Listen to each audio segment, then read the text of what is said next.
अस्सलाम वालेकुम, कैसे हैं सब लोग? खैरियत से हैं? तो मेरे बच्चों आज हम चैप्टर नंबर 5 स्टार्ट करने लगे हैं। Chapter number 5 reaction kinetics. एक बात मैं आप लोगों को बता दूं, इस चैप्टर के अंदर जो टॉपिक्स मैं आप लोगों को पढ़ाऊंगा वही टॉपिक्स आपके पेपर के अंदर आएंगे। जो टॉपिक्स मैं आप लोगों को नहीं पढ़ाऊंगा वो टॉपिक्स आपके पेपर के अंदर नहीं आएंगे, क्योंकि वो सारे के सारे टॉपिक्स आपके पास क्या फॉर्मेटिव हैं। सिंपल सी बात बताऊं तो जिन टॉपिक्स के आप लोगों को वीडियो लेक्चर मिलेंगे वो टॉपिक्स आप लोगों ने तैयार कर लेने, जिन टॉपिक्स के वीडियो लेक्चर आप लोगों को नहीं मिलेंगे उनको आपने स्किप कर देना है। चलते हैं टॉपिक्स की तरफ। टॉपिक्स क्या है? Reaction kinetics. अब रिएक्शन काइनेटिक को समझने से पहले हम लोग समझेंगे केमिकल रिएक्शन क्या है, फास्ट केमिकल रिएक्शन क्या है, स्लो केमिकल रिएक्शन क्या है, मॉडरेट केमिकल रिएक्शन क्या है, फिर हम रिएक्शन काइनेटिक्स की तरफ जाएंगे तो आप लोगों को बिल्कुल चीजें हलवा लगेंगी। चलते हैं टॉपिक की तरफ। अब देखो, केमिकल रिएक्शन समझने से पहले मैं आप लोगों को करवाता हूं, ये केमिकल रिएक्शन को समझाने की कोशिश करता हूं एक एग्जांपल के थ्रू। मेरे पास एग्जांपल क्या है, जब आप हाइड्रोजन को प्लस ऑक्सीजन को रिएक्ट करवाते हो तो क्या बन जाता है? वाटर बन जाता है। सिंपल सा काम है, ये केमिकल रिएक्शन आप लोगों को आता होगा। हाइड्रोजन किस फॉर्म में होती है? गैसियस फॉर्म में, नीचे क्या लिख देंगे? जी। ऑक्सीजन किस फॉर्म में होती है? गैसियस फॉर्म में, नीचे लिख देंगे जी। वाटर किस फॉर्म में होता है? लिक्विड, नीचे क्या लिख देंगे? एल। बात क्लियर है? बिल्कुल। इनको भी मैं सब्सटेंस बोल सकता हूं, इनको भी मैं सब्सटेंस बोल सकता हूं। ये मेरे पास क्या एक सब्सटेंस है, ये भी आपके पास क्या है? सब्सटेंस। वो सब्सटेंस जो एरो से पीछे हैं उनको मैं बोल दूंगा रिएक्टेंट,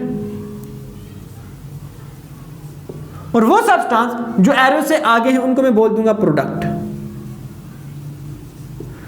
बात क्लियर है सबको? अब केमिकल रिएक्शन क्या है? केमिकल रिएक्शन आप लोगों के पास एक ऐसा अमल है जिसके अंदर एक या एक से ज्यादा सब्सटेंस आपस में रिएक्ट करते हैं और एक नए सब्सटेंस के अंदर तब्दील हो जाते हैं, और इसकी खुशियात पहले वालों से क्या होती है? मुख्तलिफ होती है। दोबारा रिपीट करता हूं मैं बात। केमिकल रिएक्शन आप लोगों के पास एक ऐसा अमल है जिसके अंदर एक या एक से ज्यादा सब्सटेंस आपस में रिएक्ट करते हैं और एक नए सब्सटेंस के अंदर तब्दील हो जाते हैं। इसकी खुसूसियात पहले वालों से क्या होती है? मुख्तलिफ होती है। जैसे कि ये मेरे पास क्या है? लिक्विड फॉर्म में है, ये मेरे पास क्या है? गैसियस फॉर्म में। अब इसका मेरे पास मेल्टिंग पॉइंट, बॉइलिंग पॉइंट इनसे क्या होगा? मुख्तलिफ होगा। इसकी मेरे पास ऑर्डर, इसकी मेरे पास स्मेल, ये सब चीजें से टेस्ट, इनसे क्या होगा? मुख्तलिफ होगा। तो मैं डेफिनेशन लिखता हूं, फिर आपको थोड़ी सी बात और एक्सप्लेन कर दूंगा। Chemical reaction is a process in which one or more substance react and change into new substance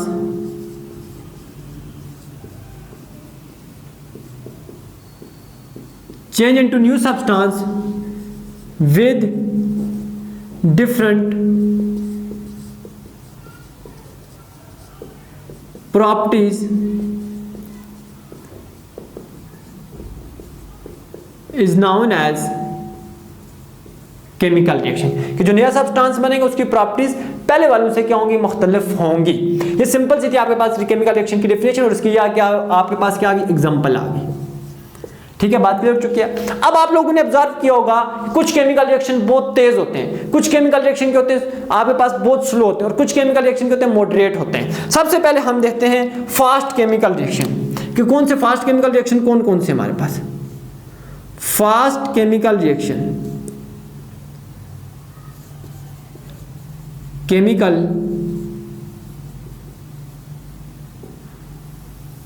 जो पहला आपके पास फास्ट केमिकल रिएक्शन है वो है आपके पास जी acid base neutralization. Acid base neutralization.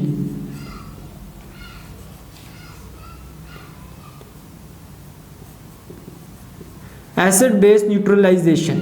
अब देखो ये आपके पास हैपन इन फ्यू सेकंड, कुछ सेकंड्स के अंदर हो जाता है। Happen in a few second.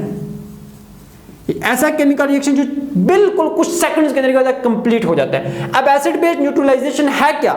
Mixing of acid and base. Acid और बेस को क्या करना? मिक्स करना। Mixing of acid and base. Acid और बेस को मिक्स करके क्या बनेगा, क्या मिलेगा, वो अभी हम इंशाल्लाह नेक्स्ट चैप्टर में हम देखेंगे। फिर उसके बाद अब कौन से रिएक्शन मेरे पास क्या स्लो हैं? स्लो केमिकल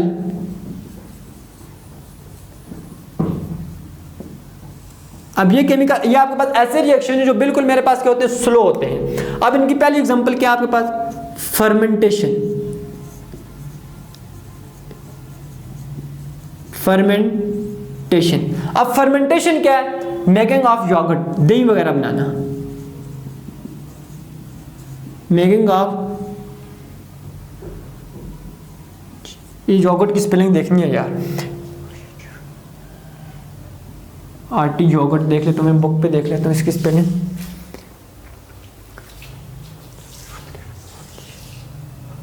योगर्ट, ठीक है ना, दही बनाना, ये आपके पास एक स्लो केमिकल रिएक्शन है। इसके होने के लिए आपको क्या लगेगा? Happen in a weeks. ये क्या होगा? It takes week to complete, इसको हफ्ता लग जाता है। It takes week to complete, इसको कंप्लीट होने के लिए क्या आपको हफ्ता वगैरह लग जाता है, 3 से 4 दिन 5 दिन आराम से लग जाते हैं। इसी तरह आप लोगों के पास क्या है? रस्टिंग ऑफ आयरन, दूसरी example, rusting of iron, iron को जंग लगना, जिसको भी कई महीने लग जाते हैं, साल लग जाते हैं। तीसरी जो एग्जांपल है वो आपके पास क्या है जी? Digestion of food in stomach,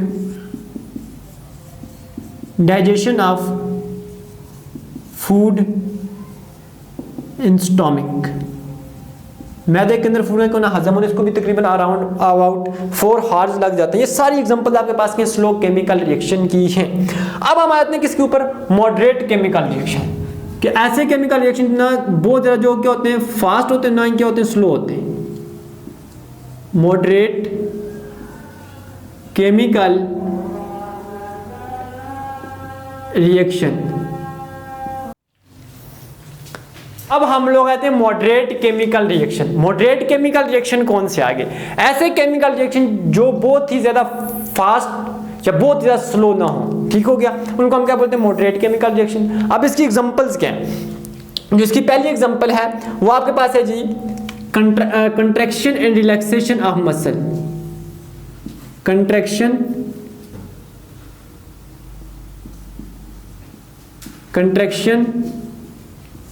and relaxation of muscle. Muscle का कॉन्ट्रैक्ट और रिलैक्स होना, इसको हम क्या बोलते हैं? ये मेरे पास क्या मॉडरेट केमिकल रिएक्शन है। फिर capturing of image, capturing of image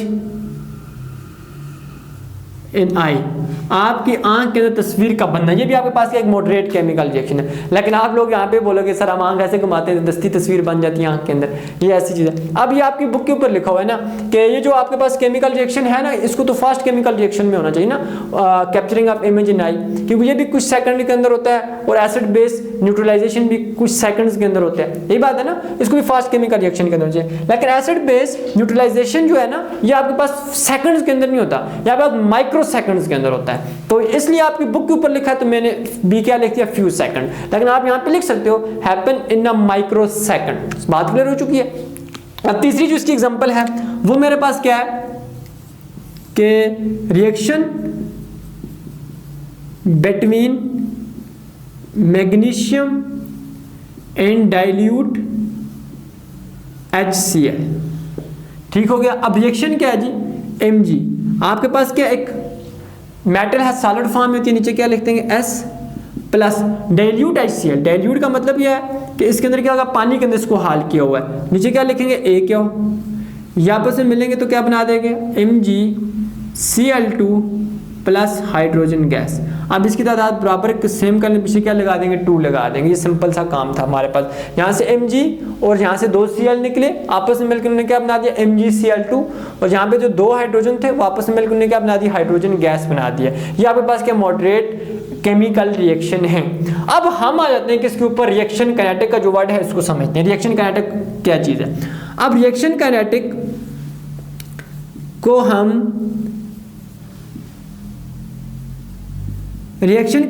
हम केमिकल काइनेटिक्स भी बोल सकते हैं। क्या केमिकल काइनेटिक भी, केमिकल काइनेटिक्स भी क्या कर सकते हैं, बोल सकते हैं। अब मैं आपको एक बात बताता हूं, बाद में बताऊंगा, अब समझ आपको बाद में आएगी, ठीक हो गया। अब मैं मॉडरेट केमिकल रिएक्शन, ये आपके पास क्या मॉडरेट केमिकल रिएक्शन, फास्ट और स्लो केमिकल रिएक्शन की बात मैं नहीं कर रहा। मॉडरेट केमिकल रिएक्शन की स्पीड, ठीक हो गया। उसके अलावा इस केमिकल रिएक्शन का मैकेनिज्म, 3 चीजों में लिखता हूं कि इस केमिकल रिएक्शन की रेट बोलते हैं स्पीड को, ठीक हो गया, रेट। दूसरी चीज कि मेरे पास क्या क्या इस केमिकल रिएक्शन का मैकेनिज्म। तीसरी चीज वो फैक्टर जो इसकी स्पीड को क्या कर रहे हैं, अफेक्ट कर रहे हैं, factor affecting the rate of reaction. इन 3 चीजों की स्टडी को हम लोग भाई साहब बोलते हैं रिएक्शन काइनेटिक्स, ठीक हो गया। कि मॉडरेट केमिकल रिएक्शन की स्पीड को, उसके मैकेनिज्म को और वो फैक्टर जो इसकी स्पीड को अफेक्ट करते हैं, इन 3 चीजों की स्टडी को हम क्या बोलेंगे, रिएक्शन काइनेटिक्स या केमिकल काइनेटिक्स बोल देंगे। अब रेट ऑफ रिएक्शन क्या चीज है, यह भी हम डिटेल में देखेंगे। मैकेनिज्म ऑफ रिएक्शन हम किसको बोलते हैं कि कौन सा सबसे पहले मॉलिक्यूल टूटेगा और कौन सा सबसे पहले बनेगा, ये मेरे पास एक रिएक्शन का मैकेनिज्म होता है। और वो फैक्टर जो केमिकल रिएक्शन की स्पीड को अफेक्ट करते हैं, इसको भी हम डिटेल में देखेंगे। तो मैं डेफिनेशन लिख देता हूं, फिर हम आगे चलते हैं। Study of the rate of reaction mechanism and factor affecting the rate of reaction is known as क्या बोल देंगे इसको हम, रिएक्शन काइनेटिक्स या केमिकल काइनेटिक्स बोल देंगे। कि मॉडरेट केमिकल रिएक्शन की स्पीड को, उसके मैकेनिज्म को और वो फैक्टर जो इसकी स्पीड को क्या कर रहे हैं, अफेक्ट कर रहे हैं, इसकी स्टडी को हम क्या बोलेंगे, रिएक्शन काइनेटिक्स बोल देंगे या केमिकल काइनेटिक्स बोल देंगे। अब सबसे पहले हम लोगों ने जो देखना है वो देखना है रेट ऑफ रिएक्शन। क्या देखना है, रेट ऑफ रिएक्शन। अब हम इसको डिटेल में पढ़ते हैं कि रेट ऑफ रिएक्शन आपके लोगों के पास क्या है। ये चीज आप क्या कर लो, लिख लो, शाबाश, मैं इसको रेज करने लगा हूं। अब मेरे पास क्या गया, rate of reaction.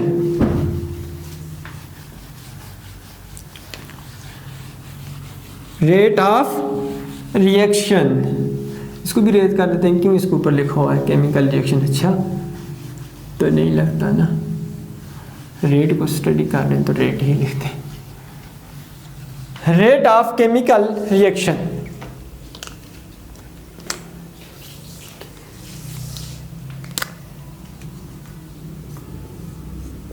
Rate of chemical reaction, जिसको हम क्या बोलते हैं, RORB बोलते हैं, रेट ऑफ रिएक्शन। ठीक हो गया, ये मेरे पास सिंपल से। अब देखो मैं आप लोगों को एक बात बताता हूं, कोई भी केमिकल रिएक्शन है उसके अंदर 2 चीजें भाई साहब, एक आपके पास क्या रिएक्टेंट, उसमें 2 चीजें इन्वॉल्व होती हैं। एक मेरे पास क्या होते हैं, रिएक्टेंट, और दूसरा आपके पास क्या होते हैं, प्रोडक्ट्स, और दूसरा आपके पास क्या होते हैं, प्रोडक्ट्स। रिएक्टेंट और प्रोडक्ट्स, ये 2 चीजें होती हैं किसी भी केमिकल रिएक्शन के अंदर, लाजमी तौर पे क्या होती हैं, होती हैं। अब मैं आप लोगों को एक बात बताता हूं कि शुरू में जब रिएक्शन नहीं होता, रिएक्शन मेरे पास अभी स्टार्ट नहीं होता, स्टार्ट नहीं हुआ होता, तब मेरे पास रिएक्टेंट की जो कंसंट्रेशन होती है, जो मिकदार होती है, वो आपके पास क्या होती है, बहुत ज़्यादा होती है, हाई होती है। और प्रोडक्ट की जो कंसंट्रेशन होती है वो आपके पास क्या होती है, बिल्कुल भी नहीं होती, जीरो होती है। ठीक हो गया। अब जैसे रिएक्शन स्टार्ट होता है तो रिएक्टेंट किसके अंदर चेंज होना स्टार्ट करते हैं, प्रोडक्ट के अंदर चेंज होना स्टार्ट कर देते हैं। अब रिएक्टेंट की कंसंट्रेशन में क्या होती है, कमी होती है, और प्रोडक्ट की कंसंट्रेशन क्या होती है, इंक्रीज होती है। अब देखो ये कंसंट्रेशन के अंदर, रिएक्टेंट और प्रोडक्ट की कंसंट्रेशन के अंदर चेंज आया नहीं आया, तो रिएक्टेंट और प्रोडक्ट की कंसंट्रेशन के अंदर जो चेंज आया है इसको हम बोलते हैं रेट ऑफ रिएक्शन बोलते हैं। सिंपल सी बात, एक स्पेसिफिक टाइम के अंदर रिएक्टेंट या प्रोडक्ट की मिकदार के अंदर जो मेरे पास क्या होती है, तब्दीली आती है, उसको हम क्या बोलते हैं, रेट ऑफ रिएक्शन बोल देते हैं। तो मैं लिखने लगा हूं डेफिनेशन, द चेंज इन, बल्कि चेंज लिखते हैं, change in the concentration of, change in the concentration of reactant and product with respect to time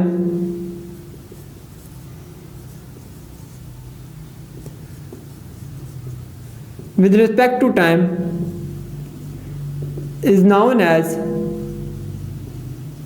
rate of reaction, ROR। बात क्लियर हो चुकी है सिंपल, कि रिएक्टेंट या प्रोडक्ट की मिकदार के अंदर क्यों ना वक्त के साथ क्या ना तब्दीली आना, एक मखसूस वक्त के अंदर क्या ना तब्दीली आना, उसको हम क्या बोलेंगे, रेट ऑफ रिएक्शन बोल देंगे। ठीक हो गया।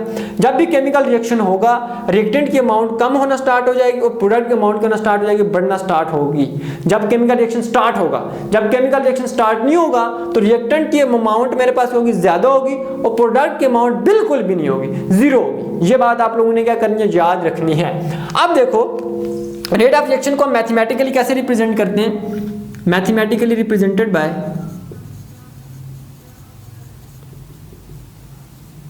मैथमेटिकली हम इसको कैसे रिप्रेजेंट करते हैं, ROR is equal to change in concentration of substance. Substance का मतलब क्या, यहां पर रिएक्टेंट या फिर प्रोडक्ट के, रिएक्टेंट या प्रोडक्ट के अमाउंट में क्या तब्दीली आना, डिवाइडेड बाय टोटल टाइम। ये इसकी मेरे पास क्या, हम इसको मैथमेटिकल रिप्रेजेंट करते हैं। अब इसकी यूनिट क्या है,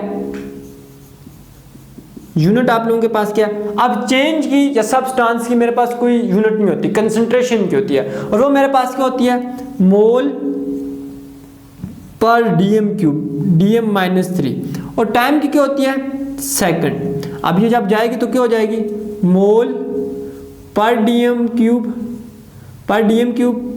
पर सेकंड, ये इसकी आगे यूनिट है। ठीक हो गया। इसी तरह आप मोल पर DM³ की जगह पे क्या लिख सकते हो, मोलर भी लिख सकते हो, आगे क्या है, मोलर पर सेकंड। ठीक हो गया। ये इसकी क्या आ जाती है, यूनिट आ जाती है। एक और भी है इसकी यूनिट और तो नहीं, इसी को हम एक और तरह एक्सप्रेस कर सकते हैं कि मोल, ये आ गया। अब ये मैं बीच में क्या लगा दिया, लाइन लगा दी, चलो मैं लाइन इससे लगा देता हूँ, मोल अपान, जब ये अपान की सिंबल आ जाएगी ना, फिर माइनस का साइन क्या हो जाता है, हट जाता है, तो मेरे पास क्या है, DM³। अब नीचे फिर क्या, सेकंड, अब मैं नीचे क्या लिख दूंगा, सेकंड। ठीक होगा, ये आ गया, ये मेरे पास ये आ गई सिंपल सी इसकी क्या यूनिट आ गई।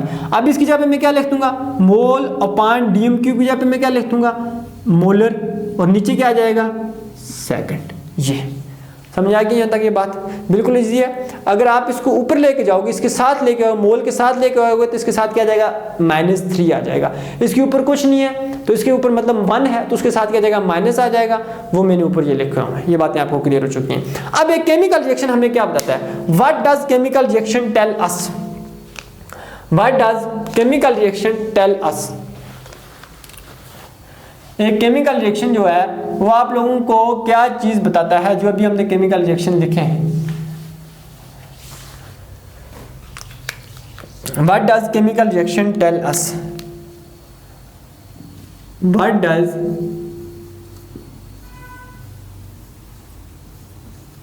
Chemical reaction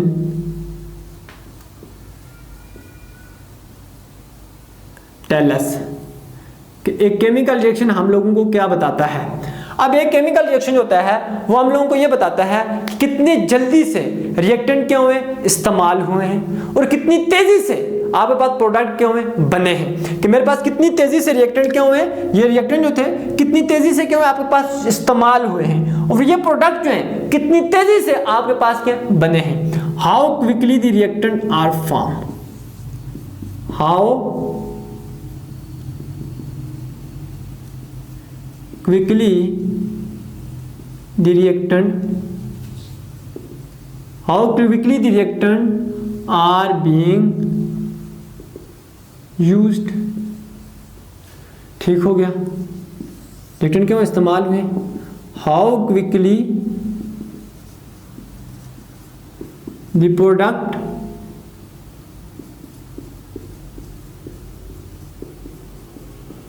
are being form, कितनी तेजी से रिएक्टेंट क्या हुए, बने हैं, या फिर कितनी तेजी से प्रोडक्ट क्या है, कितनी तेजी से रिएक्टेंट इस्तेमाल हुए हैं, या फिर कितनी तेजी से प्रोडक्ट बने हैं। ये हम किसी भी केमिकल रिएक्शन से बता सकते हैं। ये केमिकल रिएक्शन में क्या करता है, बताता है इसके बारे में। अब हम आ जाते हैं ग्राफिकल रिप्रेजेंटेशन। तो बच्चों अब हम लोग आ जाते हैं graphical representation of the rate of chemical reaction. इसका मतलब क्या है, इसका मतलब बिल्कुल आसान और बिल्कुल सीधा सा है कि दुनिया के अंदर किसी भी केमिकल रिएक्शन की रफ्तार को ग्राफ की मदद से क्या करना, एक्सप्लेन करना। तो अभी हम लोग यही करेंगे कि केमिकल रिएक्शन ले लेंगे और उसकी स्पीड का, उसकी रेट को हम ग्राफ की मदद से क्या करेंगे, एक्सप्लेन करेंगे। तो इसके लिए हमें तीन बातें अपने दिमाग के अंदर याद रखनी है। नंबर 1, सबसे पहले हम एक केमिकल रिएक्शन ले लेंगे, उस केमिकल रिएक्शन की मदद से हम लोग ग्राफ बनाएंगे, फिर उस ग्राफ की मदद से हम लोग रिएक्टेंट और प्रोडक्ट की कंसंट्रेशन को एक्सप्लेन करेंगे। ये 3 स्टेप आप अपनी नोटबुक के ऊपर लिख लो, इन्हीं को हम लेके चलेंगे। पहला काम क्या करेंगे, केमिकल रिएक्शन। दूसरा काम क्या करेंगे, केमिकल रिएक्शन की मदद से ग्राफ बनाएंगे। तीसरा काम क्या करेंगे कि हम ग्राफ की मदद से रिएक्टेंट और प्रोडक्ट की कंसंट्रेशन को एक्सप्लेन करेंगे। तो मैं ले लेता हूं एग्जांपल, एक केमिकल रिएक्शन ले लेता हूं। आप सपोज कर लो कि आपके पास एक केमिकल रिएक्शन है जिसके अंदर एक ही रिएक्टेंट है ए, और वो कन्वर्ट हो रहा है प्रोडक्ट बी के अंदर। मेरे पास एक ही रिएक्टेंट है ए और वो कन्वर्ट हो रहा है किसके अंदर, प्रोडक्ट बी के अंदर। ये आपके पास क्या गया, रिएक्टेंट, और ये आपके पास क्या गया, प्रोडक्ट। अब जब आपके पास केमिकल रिएक्शन स्टार्ट नहीं हुआ था तब रिएक्टेंट की कंसंट्रेशन बहुत ज्यादा थी और प्रोडक्ट की कंसंट्रेशन बिल्कुल भी नहीं थी, 0 थी। तो मैं लिखूंगा कि रिएक्टेंट की कंसंट्रेशन क्या थी, आपके पास ज्यादा थी जब केमिकल रिएक्शन स्टार्ट नहीं हुआ था, और प्रोडक्ट की कंसंट्रेशन आपके पास क्या थी, बिल्कुल भी नहीं थी, मीन दैट की 0 थी। जब रिएक्शन स्टार्ट हुआ तो रिएक्टेंट किसके अंदर कन्वर्ट हुए, प्रोडक्ट के अंदर। तो रिएक्टेंट की कंसंट्रेशन के अंदर क्या आई, कमी आई, और प्रोडक्ट की कंसंट्रेशन के अंदर क्या आई, मतलब तो क्या हुआ, ज्यादा हुए। तो मैं क्या लिखूंगा, रिएक्टेंट की कंसंट्रेशन क्या हुई है, कम, और प्रोडक्ट की कंसंट्रेशन क्या हुई है, ज्यादा। कंसंट्रेशन क्या हुई है आपके पास, ज्यादा हुई है। ये बातें जरा दोबारा सुन लो। मैंने क्या बात बोली है कि मेरे पास जब केमिकल रिएक्शन स्टार्ट नहीं हुआ था तब मेरे पास रिएक्टेंट की कंसंट्रेशन बहुत ज्यादा थी और प्रोडक्ट की कंसंट्रेशन बिल्कुल भी नहीं थी, 0 थी। जब रिएक्शन स्टार्ट हुआ तो रिएक्टेंट प्रोडक्ट के अंदर कन्वर्ट होना स्टार्ट हुए, तो रिएक्टेंट की कंसंट्रेशन के अंदर कमी आई और प्रोडक्ट की कंसंट्रेशन क्या होगी, इंक्रीज होगी। अब ये चीजें मैं ग्राफ की मदद से क्या करूंगा, प्लॉट करूंगा, वहां पे ड्रा करूंगा। अब मैं क्या करूंगा, ग्राफ बनाने के लिए मुझे 2 लाइन चाहिए। एक लाइन में एक्स एक्सिस के ऊपर ड्रा करूंगा और एक लाइन में वाई एक्सिस के ऊपर ड्रा करूंगा। जो लाइन में एक्स एक्सिस के ऊपर ड्रा करूंगा वहां पे मैं टाइम ले लूंगा, जो लाइन में वाई एक्सिस के ऊपर ड्रा करूंगा वहां पे मैं कंसंट्रेशन ले लूंगा रिएक्टेंट या प्रोडक्ट की। ठीक हो गया। अब लाइन में ड्रा करता हूं,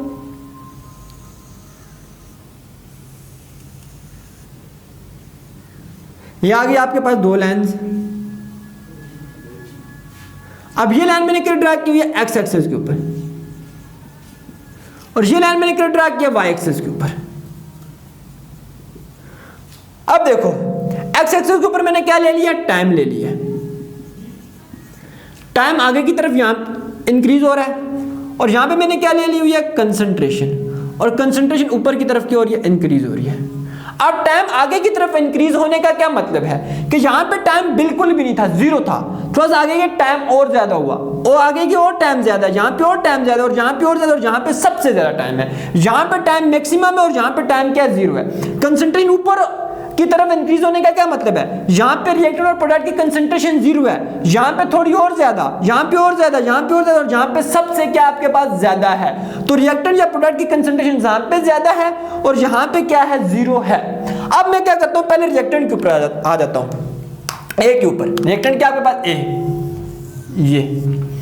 अब पहले रिएक्टेंट की कंसंट्रेशन क्या थी, बहुत ही ज्यादा थी, बाद में क्यों ये कम हुई है, ठीक होगा। अब देखो ये कंसंट्रेशन कहां पे ज्यादा है, यहां पे ज्यादा है, यहां पे ज्यादा है, यहां पे ज्यादा है, तो यहां पे लाइन क्या होगी, स्टार्ट होगी, ये आ गया। अब बाद में रिएक्टेंट की कंसंट्रेशन क्यों, ये कम हुई है। अब कम कंसंट्रेशन रिएक्टेंट की कितना नीचे है या ऊपर की तरफ है, नीचे की तरफ है, तो लाइन क्या होगी, नीचे की तरफ आएगी। तो मैं लिखूंगा यहां पे, लाइन लेके आऊंगा ये। अब लाइन नीचे की तरफ आएगी। अब साथ साथ केमिकल रिएक्शन भी क्या हो रहा है, चल रहा है, और साथ में टाइम भी गुजर रहा है, नीचे की तरफ आएगी और साथ में क्या होगा, आगे की तरफ भी जाएगी। थोड़ी सी हम लाइन थोड़ी अच्छी कर लेते हैं, बल्कि लाइन हम इस मार्कर से डालते हैं ताकि आपको लाइन बिल्कुल क्लियर क्यों नजर आए। ये ठीक हो गया। अब ये लाइन मेरे पास किसको रिप्रेजेंट कर रही है, ए की कंसंट्रेशन को, रिएक्टेंट की कंसंट्रेशन को, ठीक हो गया। अब हम किसी भी चीज की कंसंट्रेशन को सिंबॉलिकली स्क्वायर ब्रैकेट से क्या करते हैं, रिप्रेजेंट करते हैं। स्क्वायर में क्या डाल दूंगा, स्क्वायर ब्रैकेट डाल दूंगा। अब आ जाओ प्रोडक्ट के ऊपर। अब प्रोडक्ट की कंसंट्रेशन शुरू में क्या है, जीरो, बाद में क्या हुई, इंक्रीज। अब जीरो कहां पे, रिएक्टेंट या प्रोडक्ट की कंसंट्रेशन जहां पे बाद में इंक्रीज हुई है, तो इसका मतलब लाइन ऊपर की तरफ जाएगी। तो यहां से यूं, और साथ में मेरे पास केमिकल रिएक्शन चल रहा है और टाइम भी क्या हो रहा है, गुजर रहा है, लाइन ऊपर की तरफ और आगे की तरफ क्या होगी, जाएगी। ये आ गया। और ये मेरे पास क्या आ गई, बी की कंसंट्रेशन को क्या कर रही है, लाइन रिप्रेजेंट कर रही है। और किसी भी चीज की कंसंट्रेशन को हम सिंबॉलिक कैसे रिप्रेजेंट करते हैं, स्क्वायर ब्रैकेट से रिप्रेजेंट करते हैं। ये आपके पास सिंपल सा क्या आ गया, काम आ गया। इसमें कोई मसला है, किसी को आसान सी काम है ये, ठीक है। अब ये जो लाइन है, ये जो लाइन है, ये लाइन रिएक्टेंट की कंसंट्रेशन के अंदर जो कमी आई है उसको शो कर रही है, और ये वाली लाइन प्रोडक्ट के कंसंट्रेशन के अंदर जो ज्यादा हुई है प्रोडक्ट की कंसंट्रेशन, उसको क्या कर रही है, शो कर रही है। तो यहां पे अगर आप इस ग्राफ के ऊपर गौर करो तो दो कर्व्स है, एक कर्व ये आ गई और एक कर्व ये आ गई। ये वाले कर्व रिएक्टेंट की कंसंट्रेशन के अंदर कमी को शो कर रही है, और ये वाले कर्व प्रोडक्ट की कंसंट्रेशन के अंदर ज्यादा होने को क्या कर रही है, शो कर रही है। तो यही बातें मैं यहां पे लिखूंगा। Graph consist of two curve, graph consist of two curves. One curve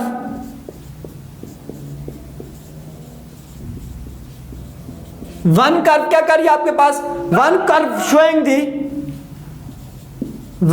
showing the decrease in reactant concentration, R लिखता हूं, reactant concentration। और दूसरी जो कर्व है वो मेरे पास क्या कर रही है, अदर कर्व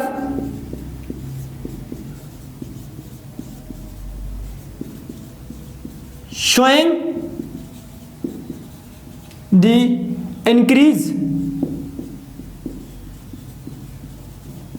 इन प्रोडक्ट कंसंट्रेशन। ये सिंपल सा आपने क्या करना है। अब अगर आप लोग इन लाइंस या इन कर्व्स के ऊपर गौर करो तो शुरू में ये दोनों लाइंस मेरे पास, रिएक्टेंट और प्रोडक्ट दोनों की लाइंस मेरे पास क्या, स्टीप हैं। स्टीप होने का मतलब क्या है, एकदम नीचे की तरफ या एकदम ऊपर की तरफ। अब देखो मेरे पास रिएक्टेंट की लाइन एकदम नीचे की तरफ है और प्रोडक्ट की लाइन एकदम ऊपर की तरफ है, एकदम चढ़ाई या एकदम मेरे पास क्या, उतराई। इसको हम क्या बोलते हैं, स्टीप बोलते हैं। अब यहाँ पे रिएक्टेंट की लाइन भी एकदम क्या, नीचे की तरफ, तो ये क्या मेरे पास स्टीप है, और प्रोडक्ट की लाइन एकदम ऊपर की तरफ है, तो ये भी मेरे पास क्या, स्टीप स्टीप है। तो शुरू में रिएक्टेंट और प्रोडक्ट दोनों की लाइन क्या स्टीप है, ठीक है। तो रिएक्टेंट की लाइन जो स्टीप है ये क्या बता रही है हमें, रिएक्टेंट की लाइन जो स्टीप है ये हमें ये बता रही है कि रिएक्टेंट की कंसंट्रेशन में बहुत तेजी से क्या ये कमी आई है। और प्रोडक्ट की जो लाइन स्टीप है ये हमें क्या दिखा रही है कि प्रोडक्ट की कंसंट्रेशन में बहुत तेजी से क्या हुआ है, इजाफा हुआ है। तो मैं लिखूंगा ये चीजें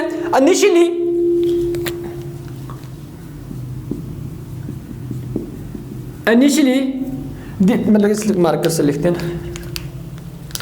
initially reactant curve is steep, reactant curve is steep, showing that क्यों यार, showing that the concentration of reactant decrease fastly, the concentration of reactant decrease fastly, जबकि और मेरे पास दूसरी जो कर्व है product curve also steep, is also steep, showing that the concentration of the concentration of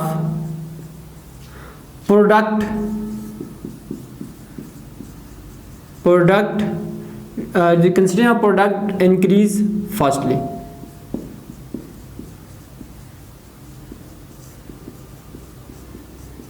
fastly simple सा आपने क्या रखना है, याद रखना है, शुरू में ये काम हुआ है, ठीक हो गया। अब देखो थोड़ा सा जब रिएक्शन आगे हुआ है तो लाइन मेरे पास क्या हो चुकी है, कम स्टीप। रिएक्टेंट और प्रोडक्ट दोनों की लाइन मेरे पास क्यों ये कम स्टीप हुई है, मतलब इनके अंदर ढलवान जो पन था वो क्या थोड़ा कम हुआ है। इसका मतलब ये है कि रिएक्शन की जो स्पीड है वो मेरे पास क्यों हुई है कि रेट जो है वो क्या हो चुकी है, थोड़ी कम हो चुकी है। क्यों कम हुई है, क्योंकि मेरे पास बहुत कम रिएक्टेंट की अमाउंट, बहुत कम रिएक्टेंट के पार्टिकल जो है पीछे बच चुके हैं आपस में रिएक्ट करने के लिए। बात जरा गौर से दोबारा सुनो, मैंने क्या बात बोली है कि रिएक्टेंट की और प्रोडक्ट दोनों की लाइन आगे थोड़ा सा जैसे स्टीपनेस थी तो इसके अंदर मेरे पास कम स्टीप आ चुकी है, मैं स्टीपनेस इनके अंदर थोड़ी कम हुई है। उसकी रीजन ये है कि मेरे पास रिएक्शन की जो स्पीड है, रिएक्शन की जो रेट है वो क्यों ये कम हुई है। क्यों कम हुई है, क्योंकि रिएक्टेंट के जो पार्टिकल हैं वो कम बच चुके हैं आपस में क्या करने के लिए, रिएक्ट करने के लिए। तो मैं ये लिखूंगा with as time goes on, as time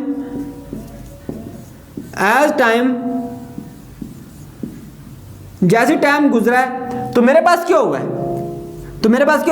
the curve become less steep, the curve become less steep. Curve क्या हो चुकी है आपके पास, लेस स्टीप हो चुकी है। Show that the rate of reaction आपके पास रेट ऑफ रिएक्शन क्या हो चुकी है, slow. Show that the rate of reaction become slow, because क्यों, बिकॉज the less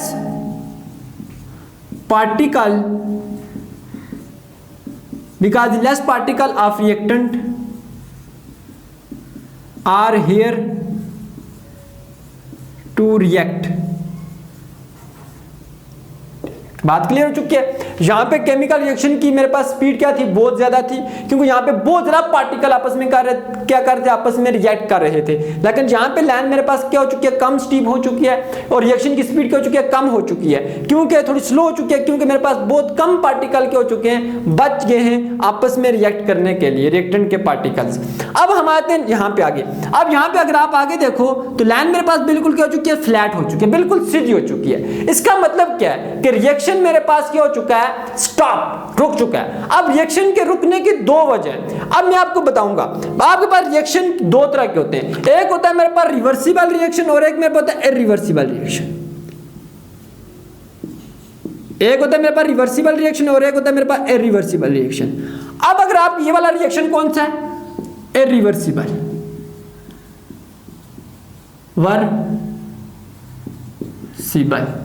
और ये आपके पास रिएक्शन कौन सा, रिवर्सिबल। अब वो रिएक्शन जो आपके पास इरिवर्सिबल होता है वो स्टॉप कब होगा, जब आपके पास पूरे के पूरे जो मेरे पास रिएक्टेंट के जो पार्टिकल्स हैं सारे के सारे क्या हो जाए, इस्तेमाल हो जाए, तब मेरे पास रिएक्शन क्या हो जाएगा, स्टॉप हो जाएगा। अगर रिएक्शन हुआ रिवर्सिबल तो मेरे पास रिएक्शन तब स्टॉप होगा जब मेरे पास जिस रेट से रिएक्टेंट प्रोडक्ट में जा रहे होंगे उसी रेट से प्रोडक्ट वापस रिएक्टेंट के अंदर कन्वर्ट हो रहे होंगे, तब मेरे पास रिएक्शन क्या हो जाएगा, स्टॉप हो जाएगा। मतलब रिएक्टेंट का प्रोडक्ट के अंदर जाना और प्रोडक्ट का वापस रिएक्टेंट के अंदर आना, इनके अंदर मेरे पास रेट, इनकी मेरे पास स्पीड अगर बराबर हो जाएगी तो मेरे पास रिएक्शन तब भी क्या हो जाएगा, स्टॉप हो जाएगा। बात बिल्कुल क्लियर है। तो मैं क्या लिखूंगा, मेरे पास मैं क्या लिखूंगा, बिलाहर eventually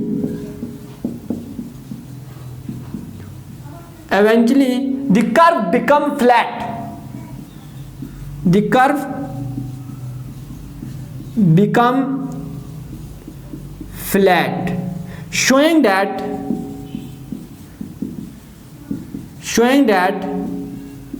reaction has been stopped। क्या हो चुका है, आपके पास स्टॉप हो चुका है।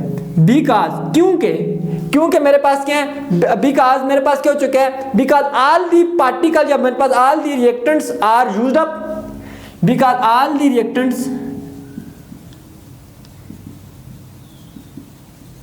आर यूज्ड अप, या फिर दूसरा काम क्या, आर इक्विलिब्रियम इज एस्टेब्लिश,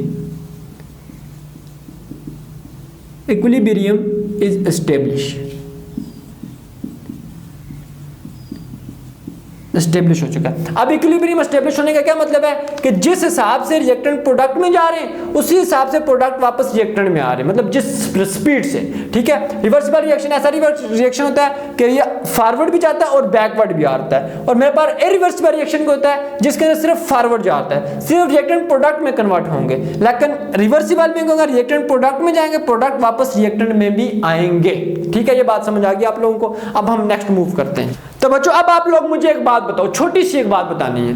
अब आप लोग मुझे ये बात बताओ, इस ग्राफ को देख के आप लोग ये डिसाइड करके मुझे बताओ, क्या through out the reaction speed जो है रिएक्शन की वो सेम रही है या चेंज होती रही है। तो यहां ग्राफ से देख के हमें बिल्कुल क्लियर हो रहा है कि मेरे पास शुरू में केमिकल रिएक्शन की स्पीड या रेट बहुत ज्यादा थी, जो वक्त गुजरता गया तो रिएक्शन की स्पीड के अंदर थोड़ी कमी आई और बिलाखिर रिएक्शन बिल्कुल क्या हो गया, स्टॉप हो गया।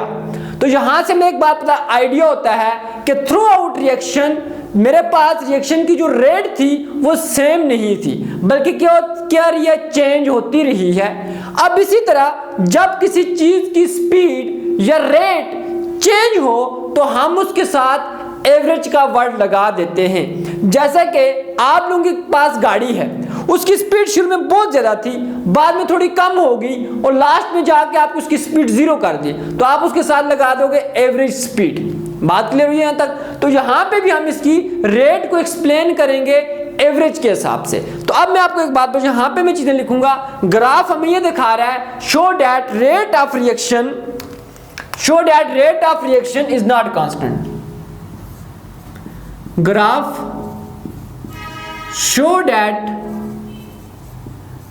the rate of reaction is not constant,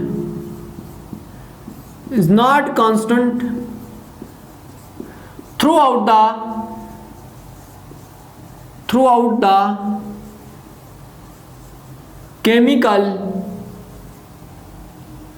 reaction,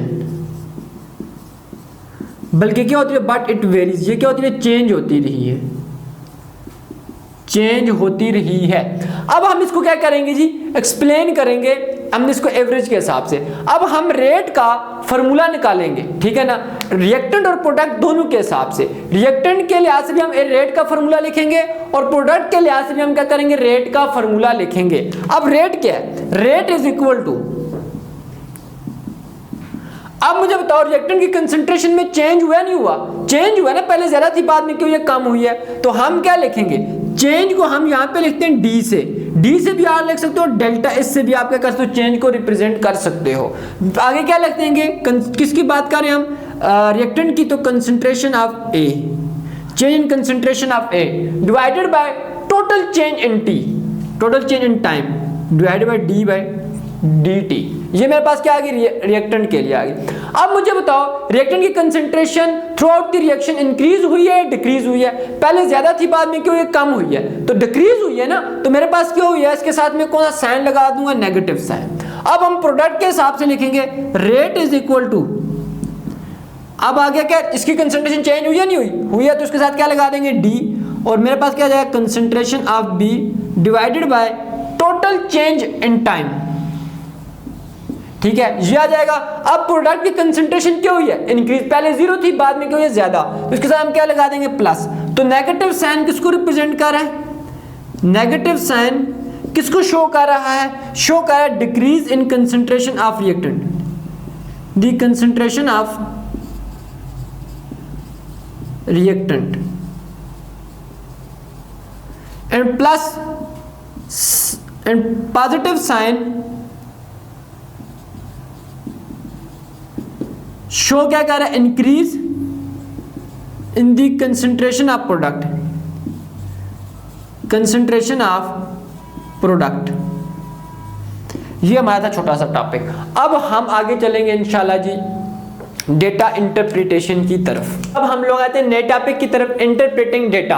कि इंटरप्रेटिंग डेटा मेरे पास क्या है, बड़ा ही इजी टॉपिक है और आसान टॉपिक है। अब एक बात मैं आपको बताऊं, और समझने वाला टॉपिक है, इसलिए आप लोगों ने क्या करनी है, जो बातें मैं बताऊंगा, जो बातें मैं लिखूंगा, वो आप लोगों ने क्या करनी है, साथ साथ क्या करनी है, नोट करनी है। अब सबसे पहले हम लोग ये देखते हैं कि डेटा मेरे पास क्या है। किसी भी एक्सपेरिमेंट के रिजल्ट को हम लोग डेटा बोलते हैं। इंटरप्रेटिंग मेरे पास क्या होता है, उस एक्सपेरिमेंट के रिजल्ट को समझना, मतलब निकालना, उससे नतीजा हज करना, इसको हम क्या बोलेंगे, इंटरप्रेटिंग डेटा बोलेंगे। दोबारा सुन लो कि किसी भी एक्सपेरिमेंट के रिजल्ट को समझना, मतलब निकालना, उससे नतीजा हज करना, इसको हम क्या बोलेंगे, इंटरप्रेटिंग डेटा। अब हम लोग इस टॉपिक के अंदर क्या करने जा रहे हैं, इस टॉपिक के अंदर सबसे पहले हम लोग कोई भी एक केमिकल रिएक्शन ले लेंगे, कोई भी एक केमिकल रिएक्शन ले लेंगे, उस केमिकल रिएक्शन का हमारे पास डेटा आएगा, और डेटे की मदद से हम लोग क्या करेंगे, ग्राफ प्लॉट करेंगे। फिर उस ग्राफ की मदद से हम लोग किसी भी टाइम पे रिएक्शन की स्पीड बताएंगे। मैं आप लोगों से पूछूंगा कि मुझे बताओ जब टाइम 50 मिनट है तब मेरे पास रिएक्शन की स्पीड क्या है, तो आप बोलोगे सर ये। फिर मैं जब आप लोगों से पूछूंगा कि टाइम मेरे पास 70 मिनट के ऊपर रिएक्शन की स्पीड क्या है, तो आप लोग बोलोगे ये। लेकिन इसके लिए क्या करना पड़ेगा, आप लोगों को ये लेक्चर पूरा देखना भी पड़ेगा, सुनना भी पड़ेगा, ये बात आपने याद रखनी है। तो ये स्टेप्स मैंने लिखे, मैं केमिकल रिएक्शन लिखूंगा सबसे पहले, उसके बाद मेरे पास डेटा आएगा, डेटे की मदद से ग्राफ प्लॉट करूंगा, और उस ग्राफ से मैं किसी भी टाइम के ऊपर रिएक्शन की स्पीड क्या करूंगा, बताऊंगा। तो हम क्या करते हैं, जो आपकी बुक के ऊपर केमिकल रिएक्शन लिया हुआ है उसी को लेकर चलते हैं। अब सपोज करते हैं कि हमारे पास एक स्टूडेंट है, वो क्या कर रहा है, एक केमिकल रिएक्शन करवा रहा है जिसके अंदर मेरे पास दो रिएक्टेंट हैं ए और बी, वो आपस में रिएक्ट करते हैं और कन्वर्ट होते हैं किसके अंदर, प्रोडक्ट सी के अंदर। यही चीज मैं यहाँ पे लिखूंगा कि एक स्टूडेंट है, वो मेरे पास रिएक्शन करवा रहा है जिसके अंदर मेरे पास दो रिएक्टेंट है ए और बी, वो आपस में रिएक्ट करते हैं और कन्वर्ट होते हैं किसके अंदर, प्रोडक्ट सी के अंदर। ए और बी मेरे पास क्या आ गया, रिएक्टेंट है, ये किसके अंदर कन्वर्ट हो गए, प्रोडक्ट सी के अंदर। अब मैं ये लिखूंगा ऊपर, suppose a student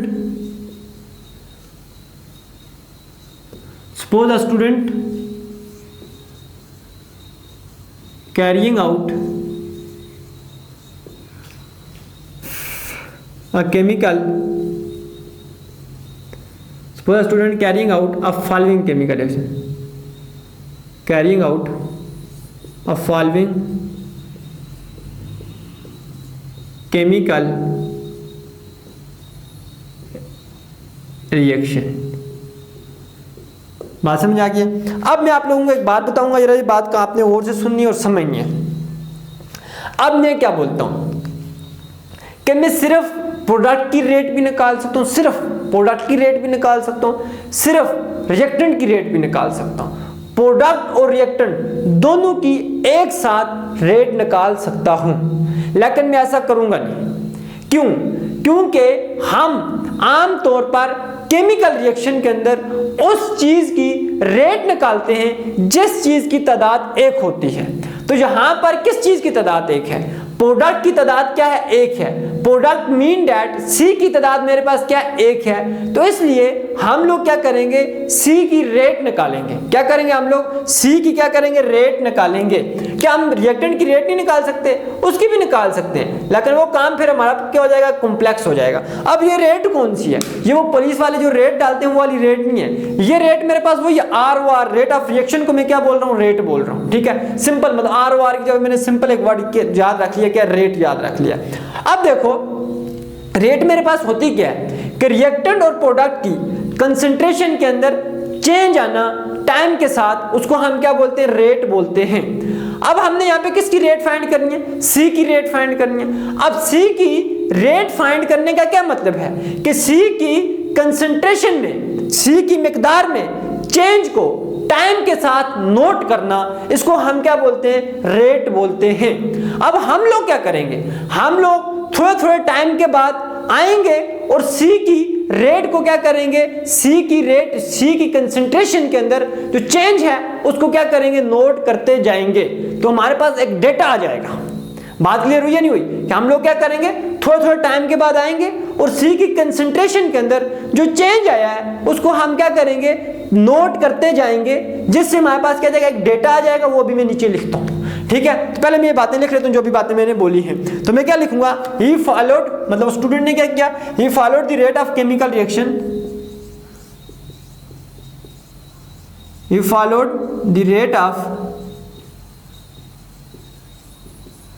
he followed the rate of chemical reaction, ठीक हो गया, he followed the rate of chemical reaction by determining the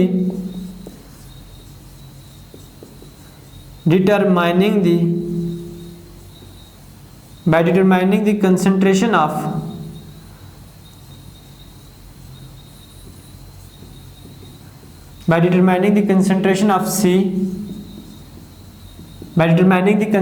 of C at regular interval, produce at regular interval,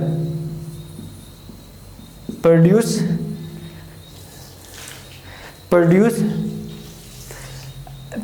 at regular interval,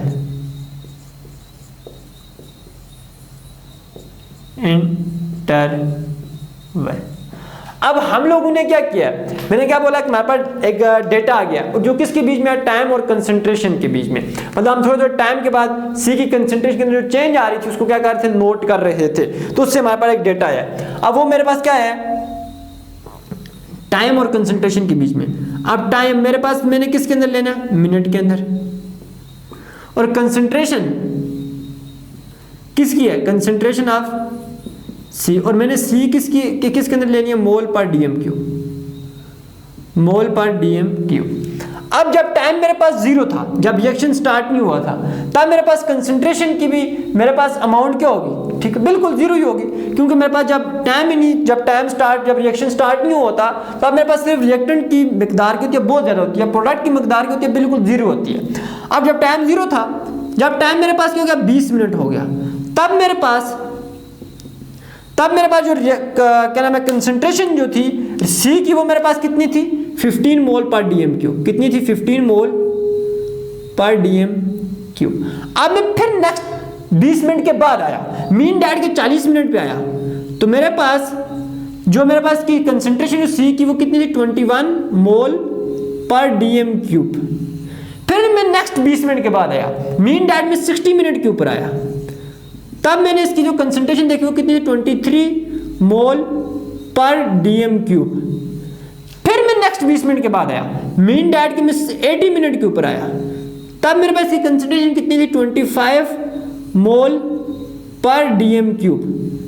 फिर मेरे पास क्या 20 minute के बाद आया, मीन डैट के मैं 100 मिनट के ऊपर आया, मेरे पास तब इसकी कंसंट्रेशन कितनी थी, 25 मोल पर डीएम क्यूब थी। जब मेरे पास दो कंसंट्रेशन सेम आ जाए तब मेरे पास रिएक्शन क्या हो चुका होता है, स्टॉप हो चुका हुआ होता है। अब हम लोग क्या करेंगे कि एक मेरे पास क्या करेंगे, ग्राफ प्लॉट करेंगे, यहाँ पे कर देते हैं। अब हम लोग क्या करेंगे, ग्राफ प्लॉट करेंगे। अब ग्राफ प्लॉट करने के लिए मुझे दो लाइन चाहिए, ठीक हो गया। एक लाइन में एक्स एक्सिस के ऊपर ड्रा करूंगा और एक लाइन में क्या करूंगा, वाई एक्सिस के ऊपर ड्रा करूंगा। वो लाइन जो मैं एक्स एक्सिस के ऊपर ड्रा करूंगा वहां पे मैं टाइम ले लूंगा, और वो लाइन जो मैं वाई एक्सिस के ऊपर ड्रा करूंगा वहां पे मैं कंसंट्रेशन ले लूंगा किसकी, सी की। तो मैं करता हूं ये काम, दो लाइन ड्रा कर लेता हूं।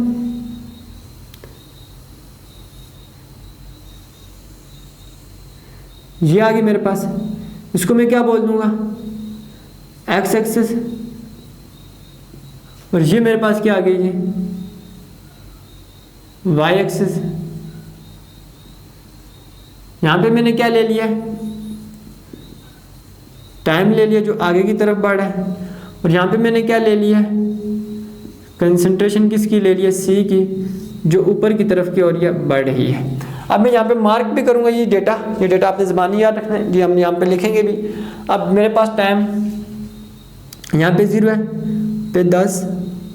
अब आपने इस स्केल के साथ, ताकि डिस्टेंस मेरे पास क्या हो, बराबर हो, 20 मिनट, 30 मिनट, 40, 50, 60, 70, 80, थोड़ा और लंबा कर लेते हैं इसको, ठीक है।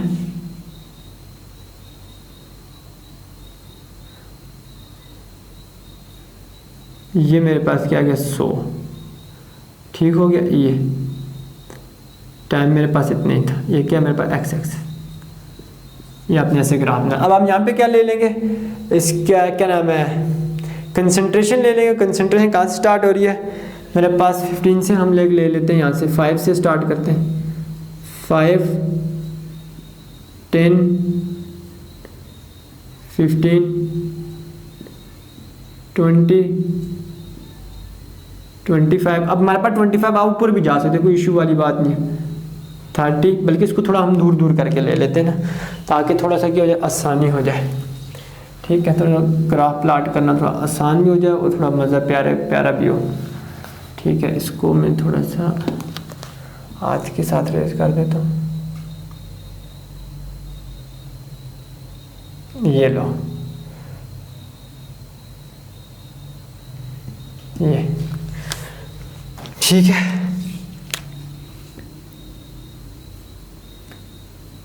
फाइव, 10,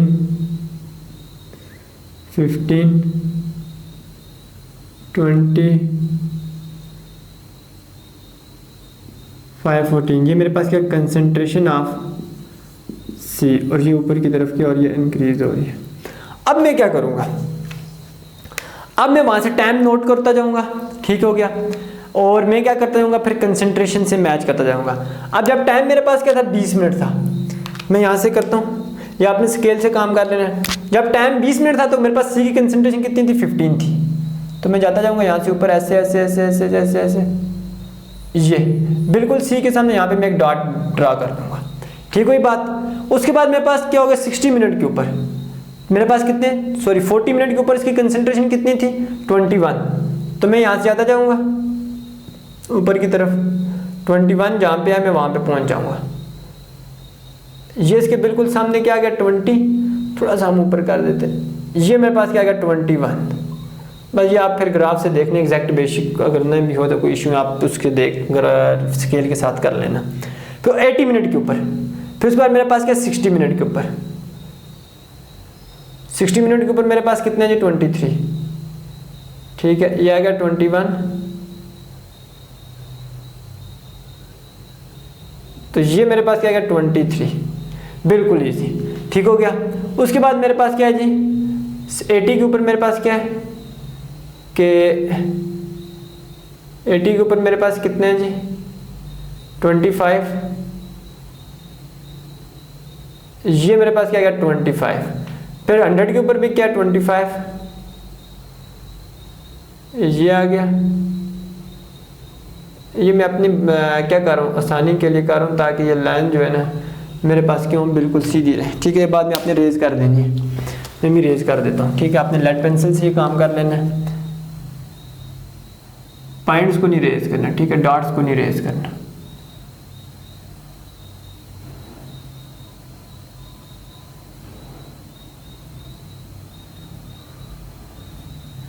ये आ गई, फिर मैं क्या करता हूँ, इन पॉइंट्स को मिलाता हूँ आपस में, ठीक है। इन पॉइंट्स को क्या करता हूँ, मिलाता हूँ, ठीक है ना।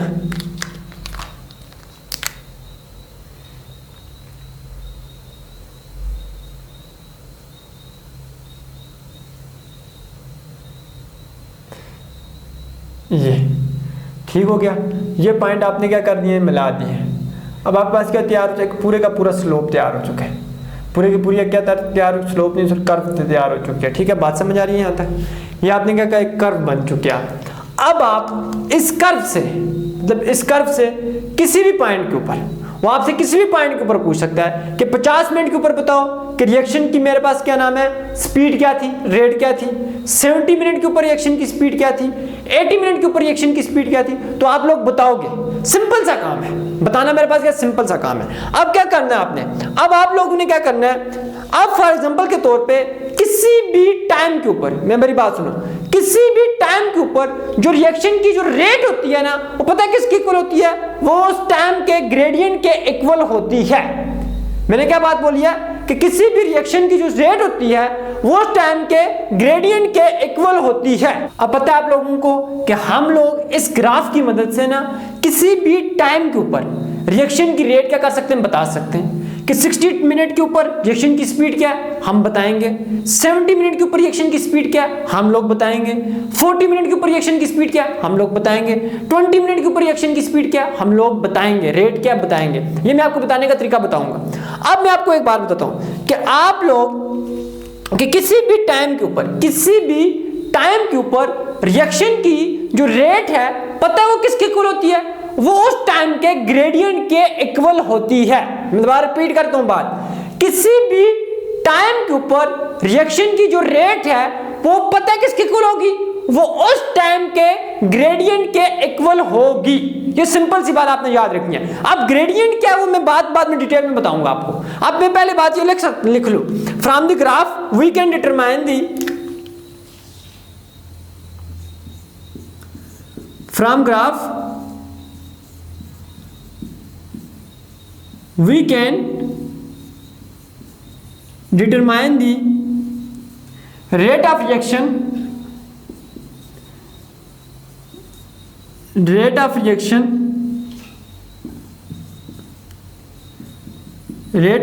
can determine the rate of reaction at any point, at any time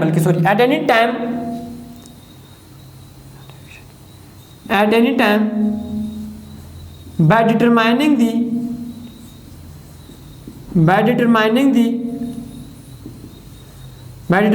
gradient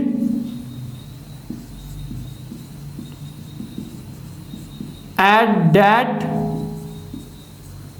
moment। कि उस मेरे पास कि हम लोग किसी भी टाइम के ऊपर रिएक्शन की मेरे पास रेट क्या कर सकते हैं, डिटरमाइन कर सकते हैं। वो कैसे डिटरमाइन करेंगे कि उस टाइम के ऊपर मेरे पास ग्रेडियंट क्या है। बात समझ आ गया। अब आपकी बुक के ऊपर उन्होंने लिखा हुआ है कि 20 मिनट के ऊपर रिएक्शन की क्या करो जी, रेट बताओ, कि रिएक्शन की स्पीड बताओ, रिएक्शन की स्पीड क्या है। हम लोग 20 मिनट से निकालें, 20 मिनट के ऊपर रिएक्शन की स्पीड निकालेंगे। बाद में आप लोगों को मैं टेस्ट दूंगा कि आप लोग मुझे 60 मिनट के ऊपर और 40 मिनट के ऊपर निकाल के दिखाओ। बात समझ आई है। तो मैं क्या कर लेता हूँ, suppose we want to find the, suppose we want to find the rate at 20 minute. ठीक हो गया। अब सबसे पहले हम लोग आते हैं ग्रेडियंट की तरफ। ग्रेडियंट मेरे पास क्या है, तो बच्चों अब हम लोग आते हैं ग्रेडियंट की तरफ, क्योंकि हमने ये बात तो बोल दी है कि किसी भी टाइम के ऊपर रिएक्शन की जो रेट होगी वो किसके इक्वल होगी, ग्रेडियंट के इक्वल होगी। तो हमने ये बात तो बच्चों अब हम लोग आ जाते हैं ग्रेडियंट की तरफ, क्योंकि हमने ये बात तो बोल दी है कि किसी भी टाइम के ऊपर रिएक्शन की जो रेट होगी वो उस टाइम पे ग्रेडियंट के बराबर होगी। अब अज्यूम कर, थोड़ी देर मेरी बात मानो, अगर मैं क्या करूं, इस लाइन को यहां से पकड़ूं और इसको यहां पे बेंड करके पॉइंट से मिला दूं, तो मेरे पास क्या बन जाएगा, सर्कल। वही सर्कल में यहां पे क्या कर लेता हूं, ड्रा कर लेता हूं। ये मेरे पास क्या गया जी, एक सर्कल आ गया, ये ठीक हो गया। अब ये इसका मेरे पास क्या गया, सेंटर, तो इसको मैं क्या बोल दूंगा, सेंटर बोलूंगा। ठीक है, बात क्लियर है। अब मैं क्या करूंगा, फर्ज कर लो मुझे ये बोलते हैं कि इस पॉइंट के ऊपर आपने क्या करना है जी, रेट निकालनी है। जैसा कि हमें बोल सकते हैं कि आप लोग इस पॉइंट के ऊपर रेट निकालो, इस पॉइंट के ऊपर रेट निकालो, इस पॉइंट के ऊपर रेट निकालो, इस पॉइंट के ऊपर रेट निकालो, किसी भी पॉइंट पे वो हमसे बोल सकते हैं कि रेट निकाल के बताओ। तो मैं फर्ज करता हूँ यहाँ पे हमने क्या करनी है, इस पॉइंट के ऊपर क्या करनी है, रेट निकालनी है। अब मैं क्या करता हूँ, इस पॉइंट से क्या करता हूँ, एक लाइन ड्रा करता हूँ सेंटर से यहाँ तक, इसको मैं बोलूंगा रेडियस। क्या बोलूंगा, रेडियस। क्या बोलूंगा, रेडियस बोलूंगा, क्योंकि सेंटर से यहां तक का जो फासला होता है उसको हम क्या बोलते हैं, रेडियस बोलते हैं। बिल्कुल बात क्लियर है। अब मैं क्या करूंगा, अब मैं छोटा सा एक काम करूंगा, वो जरा गौर से सुनना है। अब मैं इस रेडियस के बिल्कुल एक परपेंडिकुलर लाइन ड्रा करूंगा और उस लाइन को मैं बोलूंगा टेंजेंट, और वो लाइन सिर्फ इस पॉइंट को छूती हुई यहां से गुजरनी चाहिए, बाकी किसी और पॉइंट को वो टच बिल्कुल भी ना करे। जैसा कि मैं करता हूं ये किस पॉइंट, इसको मैं क्या बोलूंगा, टेंजेंट बोलूंगा, जो सिर्फ इस पॉइंट को क्या कर रही है, टच करके गुजरी है, दूसरे किसी और पॉइंट को टच करके यहां से गुजर नहीं रही। अब मैं क्या करूंगा, इन पॉइंट्स को आपस में, अब इस लाइन के मेरे पास दो पॉइंट्स, एक पॉइंट ये आ गया, एक पॉइंट ये आ गया। अब इन दोनों को मैं क्या करता हूं, आपस में मिला देता हूं।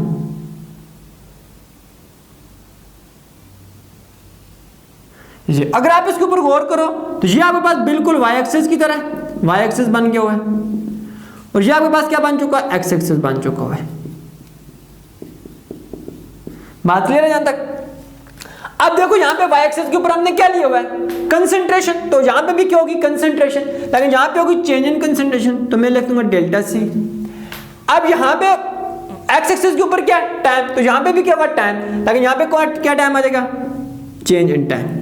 अब ग्रेडियंट मेरे पास क्या है कि चेंज इन कंसंट्रेशन को डिवाइड कर दें हम चेंज इन टाइम से, तो मेरे पास ग्रेडियंट आ जाएगा। तो ये बिल्कुल आसान सा काम है। Gradient is equal to delta c by delta T.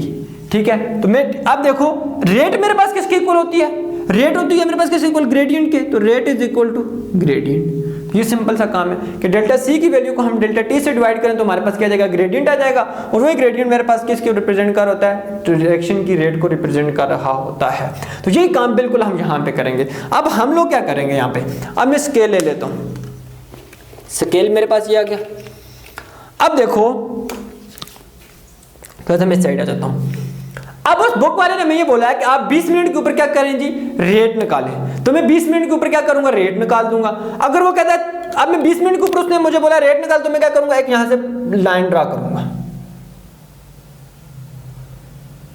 और बिल्कुल यहां पे जाके क्या कर दूंगा, एक पॉइंट लगा दूंगा।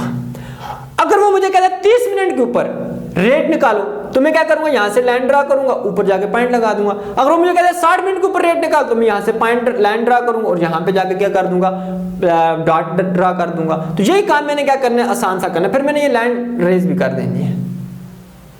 ठीक है, अब दूसरा काम मैंने क्या करना है, अब मैंने एक लाइन ड्रा करनी है जो सिर्फ इस पॉइंट को छूती हुई गुजरे, किसी दूसरे पॉइंट को छूती हुई ना गुजरे, जिसको हमने टेंजेंट का नाम बोला हुआ है। तो ये मैं ले लिया स्केल, ये आ गई मेरे पास यूं, ये ठीक हो गया, ये ठीक हो गया। ये थोड़ी सी यहां से इसको छू गई है बहुत ज्यादा, तो आप लोग ऐसा करना कि यहां से ऐसी लाइन ड्रा करना जो बिल्कुल भी छुए ना, बल्कि हम कर लेते हैं, चलो कोई थोड़ी सी लाइन पीछे करनी पड़ेगी, और क्या इसमें, ये आ गया, तो ये कर लेते हैं। ठीक है, ये अब देखो ये सिर्फ क्या कर रही है, इसी पॉइंट को छूती हुई क्या कर रही है, गुजर रही है, और किसी दूसरे पॉइंट को छूती हुई बिल्कुल भी गुजर नहीं रही। अब मैं फिर क्या करूंगा, फिर मैं यहां से नीचे लाइन ड्रा करूंगा, बल्कि पहले यहां से लाइन ड्रा कर देता हूं, यहां से आगे की तरफ लाइन ड्रा करूंगा, फिर मैं ऊपर से लाइन ड्रा करता हूं। तो हाथों को बहुत पसीना आ गया, जैसे हाथ में ये निकल रहा। इस लाइन को थोड़ा सा मैं लंबा कर देता हूँ, इस लाइन को, ये वाली लाइन आपने थोड़ी सी कोशिश करनी है, थोड़ी लंबी होनी चाहिए, ये वाली थोड़ी सी मैं लंबी कर देता हूँ इस लाइन को, ये ठीक है। ये तो हाथ में आई, ये लाइन में क्या कर दूंगा, यहाँ से नीचे ड्रा कर दूंगा, ये नजर आ रही है ना। अब ये आ गया। अब ये लाइन मेरे पास किसको रिप्रेजेंट कर रही है, कंसंट्रेशन को। लेकिन ये स्टार्ट कहाँ से हो रही है, यहाँ से, मतलब 3 से, और जहाँ पे खत्म, ये जब मैं जाके मेरे पास किधर 27 पे जाके, ये देखो ना यहाँ पे जाके ये मिलेगी, तो यहाँ पे ये जाके क्या हो रही है, मिल रही है तकरीबन 27-28 पे। ठीक हो गया। अब ये मेरे पास क्या है, वहाँ पे जाके 28, स्टार्ट कहाँ से हो रही है आपके पास 3 से, तो मैं क्या करूँगा, change in concentration delta c is equal to, दूसरा मार्कर ले लेता हूँ, delta c is equal to क्या जाएगा 27 माइनस 3 इज इक्वल टू क्या जाएगा 24। अब टाइम मेरे पास कहाँ से स्टार्ट हो रहा है, 0 से, और कहाँ पे आके हो रहा है 40 पे, तो मेरे पास क्या जाएगा 40 delta t is equal to 40 minus 0 is equal to क्या जाएगा 40। अब आप लोगों की बुक के ऊपर यही वैल्यू है, लेकिन अगर आपका फॉर एग्जांपल कुछ और वैल्यू आती है, यहाँ पे 28 आता है, 27 आ जाता है, 26 आ जाता है, कुछ भी आ जाता है, आप सिंपल काम कर लेना, लाइन से जो कंसंट्रेशन यहाँ स्टार्ट हो रही है वहां से माइनस कर देना, वो कर देना, मतलब यहाँ पे कुछ भी वैल्यू, टाइम 40 है तब भी ठीक है, 35 आ रहा है तब भी ठीक है, 30 आ रहा है तब भी ठीक है, इसमें कोई मसले वाली बात नहीं है। अब मैं क्या करूंगा कि लिख लूंगा gradient is equal to delta c by delta t. अब ग्रेडियंट इज इक्वल टू क्या जाएगा जी, डेल्टा सी की वैल्यू क्या है आपके पास 24 डिवाइडेड बाय, अब कंसंट्रेशन मोल पर डीएम क्यूब में आ गई। अब टाइम यहां पे आपने सेकंड के अंदर लेना है, तो 40 मल्टीप्लाई कर देंगे, 1 मिनट के अंदर कितने सेकंड होते हैं 60, तो लेकिन मल्टीप्लाई 60 से कर देंगे, सेकंड आ जाएगा। अब इसका आंसर मेरे पास क्या था वो हम देख लेते हैं, कैलकुलेटर निकाल लेते हैं। 24 divided by 40 multiply 60 equal to 36। ये क्या है 24 डिवाइडेड बाय 40, ये आ गया, multiply by 60 is equal to, ये आ गया, सही है। तो मेरे पास इसकी वैल्यू क्या आती है, आप लोगों के पास इसकी वैल्यू आ जाती है जी कितनी 0.01, ठीक है, क्या आ जाएगी 0.01, ठीक है। अब आप अगर इसको देखोगे तो मेरे पास क्या आ जाएगा जी के यूनिट क्या आ जाएगी मोल पर डीएम क्यूब, ठीक है, और पर सेकंड, ये जगह पता नहीं आपको नजर आ रही है नहीं आ रही, 0.01 मोल पर डीएम क्यूब पर सेकंड, ये आ गया। अब आप लोग मुझे एक बात बताओ जी, अब आप लोग मुझे ये बात बताओ कि यहां से इस एक्सपेरिमेंट से आप लोग मेरे पास इस एक्सपेरिमेंट से मुझे ये बात बताओ क्या रिएक्शन की स्पीड मेरे पास थ्रू आउट सेम थी, बिल्कुल भी सेम नहीं थी। शुरू में अगर आप लोग देखो तो मेरे पास रिएक्शन की स्पीड क्या थी, बहुत ही ज्यादा थी ये शुरू में, बाद में रिएक्शन की स्पीड बहुत थोड़ी कम होगी, बाद में बिल्कुल क्या रिएक्शन क्या हो गया स्टॉप हो गया। मीन दैट शुरू में सी बहुत तेजी से बना, प्रोडक्ट बहुत तेजी से बना, बाद में थोड़ा सा स्लोली, और बाद में जाकर हो चुका है स्टॉप हो चुका है। तो हम लिखेंगे इसका कंक्लूजन यहाँ पे लिख लेते हैं, यहाँ पे लिख लेते हैं कंक्लूजन, बल्कि पहले हम एवरेज रेट निकाल लेते हैं जी, एवरेज रेट निकाल लेते हैं। एवरेज रेट मैं यहाँ पे ले लेता हूँ, average rate is equal to, average rate पता है किसके इक्वल होती है, total amount of C produce, कि टोटल अमाउंट मेरे पास सी कितनी produce, total amount of C produce divided by आपके पास क्या जाएगा जी टोटल टाइम, टोटल टाइम। अब आपके टोटल अमाउंट ऑफ सी कितनी प्रोड्यूस हुई है आपके पास, सी अमाउंट कितनी प्रोड्यूस टोटल 25, ये आ जाएगा 25 डिवाइड टोटल टाइम आपके पास कितना है जी 100, तो आप कहने क्या करना है 100 मल्टीप्लाई टाइम किसके अंदर लेना है सेकंड के अंदर, तो ये आ जाएगा। कैलकुलेटर के ऊपर चेक कर लेते हैं इसको, ये आपके पास आ जाएगा जी, आसान सा काम है, ये आपके पास आ जाएगा जी 0.0042 मोल पर डीएम क्यूब पर सेकंड, ठीक है। तो हमने यहाँ पे क्या करना है, इसका कंक्लूजन लिख लेना है। कंक्लूजन मेरे पास क्या जाएगा,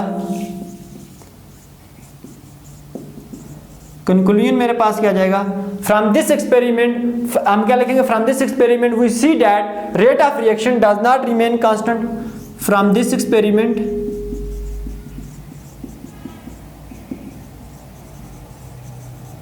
we can see that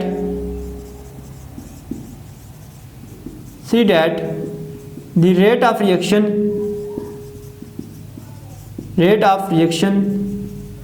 throughout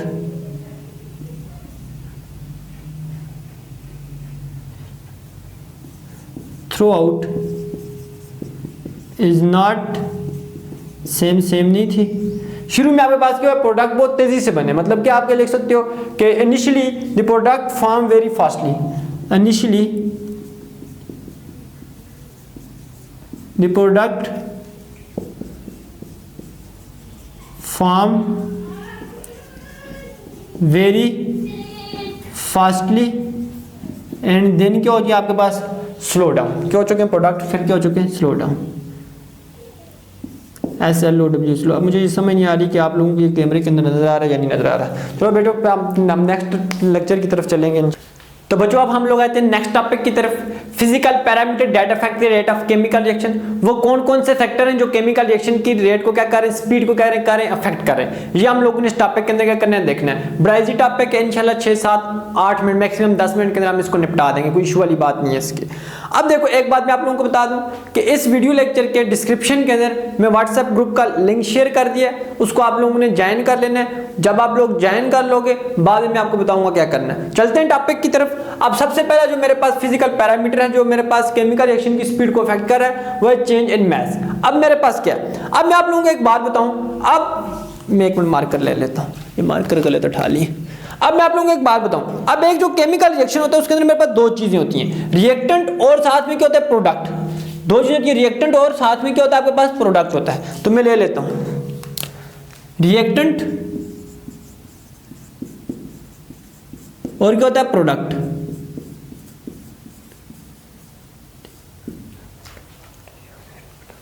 अब देखो जब आपके पास केमिकल रिएक्शन स्टार्ट नहीं होता तब आपके पास रिएक्टेंट की अमाउंट बहुत ज्यादा होती है। फर्ज कर लेते हैं हमारे पास रिएक्टेंट की अमाउंट क्या 10 ग्राम है, तब आपके पास प्रोडक्ट की अमाउंट क्या होती है 0 ग्राम, बिल्कुल भी नहीं होता। जब आपके पास केमिकल रिएक्शन स्टार्ट नहीं होता तब रिएक्टेंट की अमाउंट बहुत ज्यादा होती है और प्रोडक्ट की अमाउंट बिल्कुल भी नहीं होती। और वही चीजें मैंने क्या कर दी है, लिख दी है। अब जब रिएक्शन स्टार्ट होता है तो रिएक्टेंट किसके अंदर कन्वर्ट होना स्टार्ट होते हैं, प्रोडक्ट के अंदर कन्वर्ट होना स्टार्ट होते हैं। रिएक्टेंट की अमाउंट के अंदर क्या आती है कमी और प्रोडक्ट की अमाउंट क्या होती है इंक्रीज। अब मैंने रिएक्शन स्टार्ट करवा दिया, 10 मिनट के बाद या 20 मिनट के बाद मैंने आकर रिएक्शन को चेक किया तो मेरे पास रिएक्टेंट की जो अमाउंट थी वो थी मेरे पास 5 ग्राम बच की थी। अब ये 10 में से 5 ग्राम किधर गई, वो 5 ग्राम मेरे पास किसके अंदर कन्वर्ट होगी, प्रोडक्ट के अंदर कन्वर्ट होगी। अब फिर बाद में मैंने 20 मिनट के बाद दोबारा आकर रिएक्शन चेक किया तो मेरे पास रिएक्टेंट की अमाउंट 0 ग्राम हो चुकी थी और प्रोडक्ट की अमाउंट कितनी हो चुकी थी 10 ग्राम हो चुकी थी। तो यहां से आप लोग अगर देखो रिएक्टेंट की अमाउंट पहले कितनी 10 फिर 5 फिर 0, तो रिएक्टेंट की अमाउंट जो हो रही थी डिक्रीज हो रही होती है। अब प्रोडक्ट की अमाउंट देखो यहाँ पे 0, 5, 10 क्यों हो रही है, इंक्रीज हो रही है। तो रिएक्टेंट की अमाउंट इस केमिकल रिएक्शन के दौरान या केमिकल रिएक्शन के दौरान रिएक्टेंट की अमाउंट क्या हो रही है, डिक्रीज हो रही है और प्रोडक्ट की अमाउंट क्या हो रही है, इंक्रीज हो रही है। अब इसकी रीजन क्या है, रीजन ये है रिएक्टेंट की अमाउंट इसलिए डिक्रीज होती है क्योंकि रिएक्टेंट आपके पास क्या हो रहे होते हैं, इस्तेमाल हो रहे होते हैं या फिर खर्च हो रहे होते हैं। और प्रोडक्ट की अमाउंट इंक्रीज इसलिए होती है क्योंकि प्रोडक्ट आपके पास क्या हो रहे होते हैं, बन रहे होते हैं या पैदा हो रहे होते हैं। तो ये चीज मैंने लिखी हुई है। ड्यूरिंग अ केमिकल रिएक्शन, एक केमिकल रिएक्शन के दौरान the mass of reactant, reactant का जो मास है वो क्या होता है, डिक्रीज हो रहा होता है। इन्होंने अमाउंट को किससे रिप्लेस कर दिया, मास से, कि मास इसका क्या हो रहा है, रिएक्टेंट का डिक्रीज हो रहा है और प्रोडक्ट का मास क्या हो रहा है, इंक्रीज हो रहा है। तो मेरे पास ये लिखा ड्यूरिंग अ केमिकल रिएक्शन मास जो रिएक्टेंट का वो क्या हो रहा है, डिक्रीज हो रहा है बिकॉज क्योंकि क्या हो रहा है आपके पास इस्तेमाल हो रहे हैं। while the mass of product, जबकि प्रोडक्ट का मास जो क्या हो रहा है, इंक्रीज हो रहा है as they are formed, क्योंकि ये क्या है, बन रहे हैं। अब मैं आपको यहाँ पे एक बात बताऊं, आपकी बुक के ऊपर ये बात लिखी हुई है, लेकिन यहाँ पे चेंज इन मास से केमिकल रिएक्शन के ऊपर क्या फर्क पड़ा, यहाँ पे तो हमने वो चीज पढ़ी नहीं है, तो वो चीज भी हम देख लेते हैं। ठीक है, ये बात आपकी बुक के ऊपर नहीं लिखी है लेकिन आप लोगों ने लिखनी भी है और साथ में याद भी करनी है। अब देखो जब आप लोगों के पास रिएक्टेंट का मास बहुत ज्यादा होगा, तो सुनना जरा काम की बात है, जब रिएक्टेंट का मास क्या होगा, बहुत ज्यादा होगा, तो ज्यादा पार्टिकल के होंगे दस्तयाब होंगे आपस में टकराने के लिए। जब ज्यादा क्लूजन होगी तो मेरे पास रिएक्शन की स्पीड भी क्या होगी, ज्यादा होगी। जब आपके पास रिएक्टेंट का मास कम होगा तो कम पार्टिकल दस्तयाब होंगे आपस में टकराने के लिए। जब कम पार्टिकल आपस में टकराएंगे तो मेरे पास रिएक्शन की स्पीड भी क्या होगी, कम होगी। तो यही बात मैं लिखूंगा, जब मेरे पास रिएक्टेंट का मास मेरे पास क्या होगा, ज्यादा होगा, रिएक्टेंट का मास मेरे पास क्या होगा, लार्ज होगा आपके पास, तो मेरे पास ज्यादा पार्टिकल, मोर पार्टिकल आपके पास क्यों होंगे, पार्टिकल क्यों होंगे, अवेलेबल होंगे किसके लिए, क्लूजन के लिए। जब ज्यादा पार्टिकल आपस में टकराएंगे तो मेरे पास रेट ऑफ रिएक्शन क्या होगी, ज्यादा होगी। मेरे पास क्या हो जाएगी, ज्यादा हो जाएगी। जब आपके पास रिएक्टेंट का मास कम होगा, जब आपके पास रिएक्टेंट का मास क्या होगा, कम होगा, तो अब आपके पास क्या होगा, कम होगा, स्मॉल होगा या लो होगा, आपके पास क्या होगा, कम पार्टिकल, लेस पार्टिकल क्या होंगे, अवेलेबल होंगे। किसके लिए, आपस में टकराने के लिए, कोलाइड करने के लिए। जब कम कोलिजन होगी तो मेरे पास कोलाइड करने के लिए, जब कम कोलिजन होगी तो रेट ऑफ रिएक्शन भी क्या होगी आपके पास, रेट ऑफ रिएक्शन भी क्या होगी आपके पास, कम होगी, स्लो होगी। सिंपल सा काम है, जब ज्यादा टकराओ तो रेट ऑफ रिएक्शन भी ज्यादा, जब कम टकराओ तो मेरे पास रेट ऑफ रिएक्शन भी कम, जब मास ज्यादा तो रिएक्शन की स्पीड भी ज्यादा, जब मास मेरे पास कम तो रिएक्शन की स्पीड भी कम। तो यहां से पता चल गया चेंज इन मास से ये फर्क पड़ता है। ये बात आपको क्लियर हो चुकी है। अब आते हैं फॉर्मेशन ऑफ गैस। अब मेरे पास ढेर सारे ऐसे केमिकल रिएक्शन होते हैं जिनके अंदर आपके पास जो प्रोडक्ट बनती है वो आपके पास होती है गैस। क्यों, आपके पास प्रोडक्ट क्या बनती है, आपके पास गैस बनती है। अब वही तरह मैं आपको जरा बताता हूं यहाँ पे, जैसा कि मैं आपके पास एक एग्जांपल दे देता हूं। यहाँ पे देखो, आपके पास एक, मेरे पास एग्जांपल है, आपके पास कैल्शियम कार्बोनेट आप ले लो, कैल्शियम कार्बोनेट। अब ये आपके पास सॉलिड फॉर्म में, जब आप इसको हीट करोगे तो ये कन्वर्ट हो जाएगा किसके अंदर, कैल्शियम ऑक्साइड के अंदर, जो क्या सॉलिड फॉर्म में, साथ में कार्बन डाइऑक्साइड, ये बन गई गैस। ठीक है, ये भी गैस ही है, ठीक हो गया। ये आपके पास क्या बन गया, गैस है। अब देखो, ये आपके पास आ गया रिएक्टेंट और ये आपके पास क्या आ गया, प्रोडक्ट। अब मुझे एक बात बताओ, अब मैं आपको एक बात बताता हूं, इस रिएक्शन को आप देख के मुझे ये बात बताओ, क्या प्रोडक्ट के अंदर गैस की फॉर्मेशन हुई या नहीं हुई, तो हुई है। अब मैं क्या करवाऊंगा, इस केमिकल रिएक्शन को दो सिस्टम के अंदर करवाऊंगा। एक तो मैं इसको ओपन सिस्टम के अंदर करवाता हूं और एक मैं इसको करवा देता हूं किसके अंदर, क्लोज सिस्टम के अंदर करवा देता हूं, क्लोज सिस्टम के अंदर करवा देता हूं। अब जब केमिकल रिएक्शन स्टार्ट नहीं हुआ था तब आपके पास कैल्शियम कार्बोनेट की अमाउंट बहुत ज्यादा थी, फर्ज कर लेना 10 ग्राम थी, और मेरे पास इसकी मेरे पास अमाउंट क्या थी, बिल्कुल भी नहीं थी, 0 ग्राम थी। जब रिएक्शन स्टार्ट हुआ तो कैल्शियम कार्बोनेट किसके अंदर कन्वर्ट होना स्टार्ट हो गया, कैल्शियम ऑक्साइड के अंदर और साथ में कार्बन डाइऑक्साइड के अंदर। अब मैंने 20 मिनट के बाद या 10 मिनट के बाद आके रिएक्शन चेक किया तो मेरे पास कैल्शियम कार्बोनेट की अमाउंट जो थी वो 8 ग्राम थी, और मेरे पास 2 ग्राम किधर गई, वो प्रोडक्ट के अंदर कन्वर्ट होगी, 2 ग्राम क्या बन गया, मेरे पास प्रोडक्ट बन गया। अब 2 ग्राम में से भी 1 ग्राम मेरे पास कैल्शियम ऑक्साइड बन गया और 1 ग्राम मेरे पास क्या बन गई, कार्बन डाइऑक्साइड बन गई।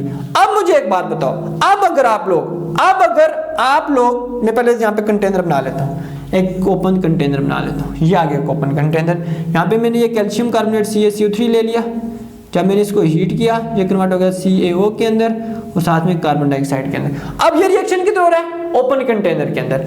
अब मैंने जब इसका मैंने क्या किया, 2 ग्राम थी, अब मैंने जब इसका वेट करूंगा, ये जब इसका मैं वेट करूंगा 8 और 2, 8 ग्राम यहाँ पे रिएक्टेंट है और 2 ग्राम यहाँ पे क्या बने हुए, प्रोडक्ट बने हुए। जब मैं इसका वेट करूंगा तो मेरे पास वेट कितना आना चाहिए, 10 ग्राम आना चाहिए, लेकिन इसका वेट 10 ग्राम नहीं आएगा, इसका वेट आएगा 9 ग्राम।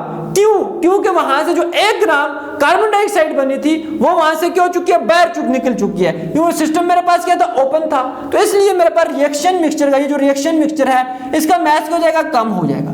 रिएक्शन मिक्सचर का जो मैस है वो मेरे पास क्या हो जाएगा, कम हो जाएगा, क्या हो जाएगा, कम हो जाएगा। तो ये बात मैंने लिखी है, in some reaction gases are produce, some reaction के अंदर गैसेस प्रोड्यूस होती है। इन ओपन सिस्टम के अंदर अगर गैस प्रोड्यूस होगी, गैस प्रोड्यूस स्टार्ट टू स्कैप, वहां से क्या हो जाएगी, फरार हो जाएगी, बाहर निकल जाएगी, और जो मैस होगा रिएक्शन मिक्सचर का वो क्या हो जाएगा, कम हो जाएगा, पहले से क्या हो जाएगा, कम हो जाएगा। पहले कितना था, 10 ग्राम, बाद में क्या आपके पास 9 ग्राम बच गया, होना कितना था, 10 ग्राम में होना चाहिए, लेकिन 1 ग्राम वहां से क्या हो चुका है, बाहर निकल चुका है। अब ये वाला रिएक्शन अगर मैं क्लोज सिस्टम के अंदर करता हूँ, फॉर एग्जाम्पल ये मैंने क्या ले ली, फ्लास्क के अंदर करवाता हूँ, CaCO3 कन्वर्ट होगा CaO के अंदर, प्लस मेरे पास किसके अंदर, CO2 के अंदर। अब ऊपर मैंने इसके ऊपर क्या लिड लगा, ढक्कन लगा दिया, जिससे अब मेरे पास कार्बन डाइऑक्साइड तो यहां से बाहर फरार नहीं होगी, कार्बन डाइऑक्साइड यहां से बाहर नहीं भाग पाएगी। लेकिन होगा क्या, कार्बन डाइऑक्साइड की अमाउंट ज्यादा होने से आपके पास मेरे पास कार्बन डाइऑक्साइड क्या करेगी, इस फ्लास्क की वाल के ऊपर प्रेशर एग्जर्ट करेगी।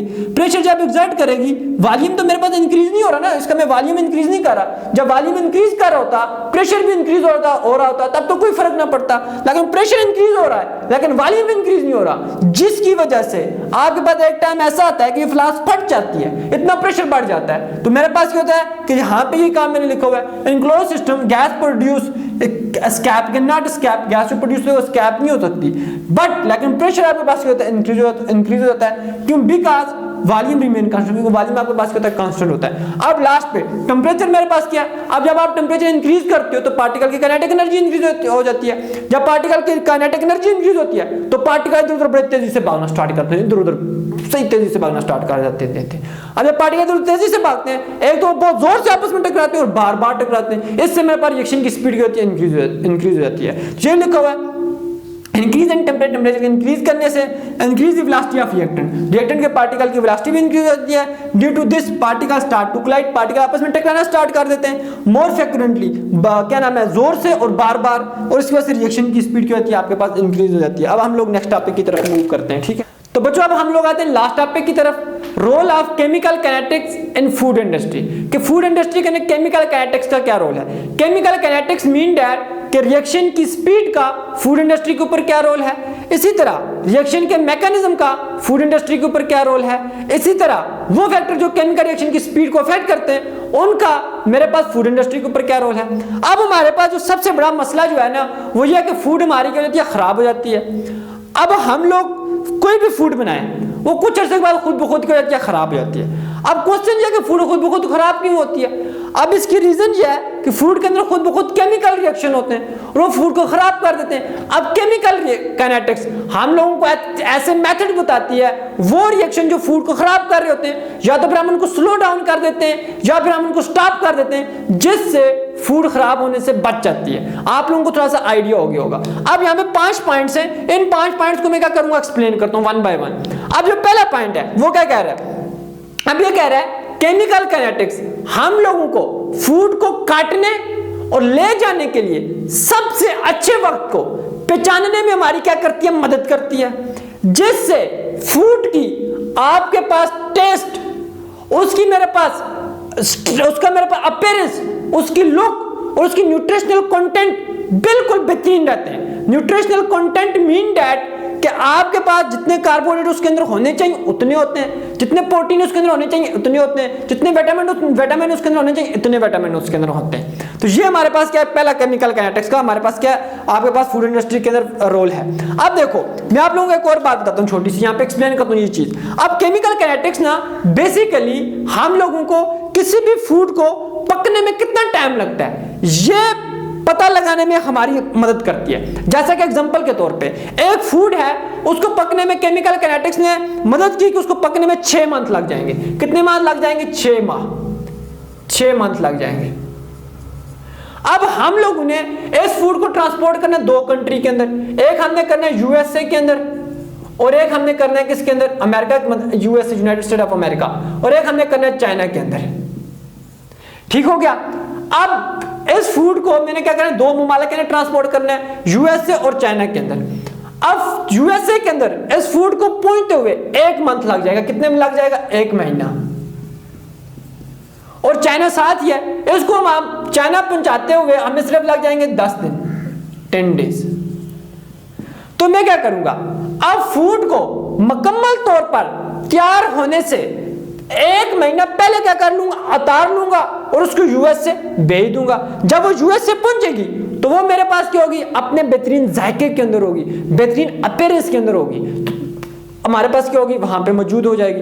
अब और मैंने क्या करनी, चाइना भेजनी है, तो फूड को मुकम्मल तौर पर तैयार होने से मैं क्या करूंगा, 10 दिन पहले उतार लूंगा। तो जब मेरे पास चाइना पहुंचेगी तो वो अपने बेहतरीन जायके और बेहतरीन लुक के अंदर वहां पे दस्तयाब होगी मार्केट के अंदर।